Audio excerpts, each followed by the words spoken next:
posé la question à Estelle Kuil, qui est psychologue et psychothérapeute à Lille. On fait le point sur la façon de leur en parler sans les angoisser. Premier conseil, c'est de ne pas anticiper les questions de l'enfant. Ce que nous dit la psychologue, c'est que l'idée, c'est vraiment de répondre aux questions que pose l'enfant plutôt que d'anticiper et au final de lui donner des informations sur des questions qu'il ne se posait pas, voire qui peuvent l'angoisser. Donc on lui demande « Qu'est-ce que tu sais exactement sur la guerre ? Est-ce que tu sais où ça se trouve, l'Ukraine et la Russie ? Ça veut dire quoi pour toi la guerre ?» En fait, l'idée, c'est que les mots ne veulent pas dire exactement la même chose, notamment suivant les âges. La guerre, c'est un mot que les enfants connaissent depuis tout petit, qui représente plein de choses différentes pour eux. Donc on essaye de savoir quelles sont leurs représentations avant de mettre nos informations, nos représentations dans leur tête. Deuxième élément pour parler de la guerre en Ukraine aux enfants, c'est de leur parler simplement et de les rassurer. Même si nous on n'est pas rassurés, même si c'est incertain, on est rassurant avec les enfants. Donc, on reprend d'abord les choses petit bout par petit bout simplement. La Russie a attaqué le pays d'à côté qui s'appelle l'Ukraine. On n'hésite pas à reprendre le vocabulaire des enfants, à faire des parallèles qu'ils peuvent comprendre.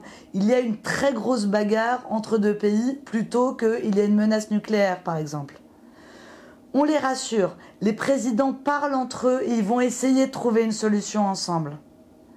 On leur dit la vérité, on n'est pas là pour leur mentir, mais on reste simple, on dit l'essentiel et on ne part pas dans des conjectures sur ce qui pourrait se passer. Voilà, pour le moment, on ne sait pas du tout si la guerre peut s'étendre, c'est pas la peine de les angoisser avec ça. On répond aux questions des enfants. Alors ça, notre psychologue Estelle Kuil est claire là-dessus, il faut répondre à toutes leurs questions, on ne botte pas en touche. Donc, si on n'est pas sûr de notre coup, si on n'a pas la réponse tout de suite, c'est pas grave. On dit à l'enfant, bravo pour ta question, c'est super que tu me la poses, j'ai besoin d'un peu de temps pour répondre. Mais surtout, on lui répond. En fait, l'idée, c'est que si on lui répond pas, c'est angoissant. Pour l'enfant, il y a l'idée que s'il y a du flou, il y a un loup, quoi. Voilà, c'est plus grave que toute réponse qu'on peut lui amener. Dans le cas où on ne répond pas à l'enfant tout de suite parce qu'on n'a pas la réponse ou qu'on n'est pas sûr de notre formulation, on lui répond dans la journée. Voilà, il faut revenir vers lui dans la journée pour ne pas qu'il s'endorme sans réponse. Autre conseil, se décentrer. L'idée de la psychologue, c'est qu'une des choses qui marche bien avec les enfants qui passent finalement facilement d'un sujet à l'autre, c'est de parler du sujet qui les intéresse, ici la guerre en Ukraine, mais en se décentrant un peu.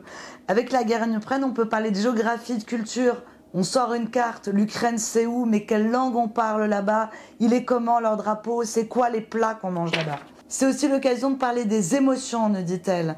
Qu'est-ce que ça te fait quand tu penses à cette guerre ? Tu es triste? Quand tu es triste, tu pleures? Est-ce que ça t'angoisse? Avoir des émotions, c'est normal. C'est aussi ce qui prouve qu'on est vivant, c'est aussi ce qui nous fait grandir. On leur explique aussi que dans la vie, comme dans le monde, il y a des moments qui vont très bien, il y a des moments qui vont très mal. Là, on est dans un moment où le monde va mal, mais demain, après-demain, on va revivre des choses, des événements, des émotions positives. On peut aussi les impliquer et ça, la psychologue souligne que c'est vraiment la bonne idée facile dans des mouvements de solidarité en Ukraine. C'est une façon pour les enfants de reprendre le contrôle d'un événement qui leur tombe dessus et donc de gérer leur angoisse et leur peur. Cinquième conseil que nous donne la psychologue est ici qui va concerner les enfants mais aussi les préadolescents et adolescents, c'est on fait attention à l'info, notamment à l'info en continu et aux réseaux sociaux. Ce que nous dit la psychologue, c'est les chaînes d'infos en continu, les radios allumées et même les discussions angoissantes d'adultes à côté des enfants, on y fait très attention.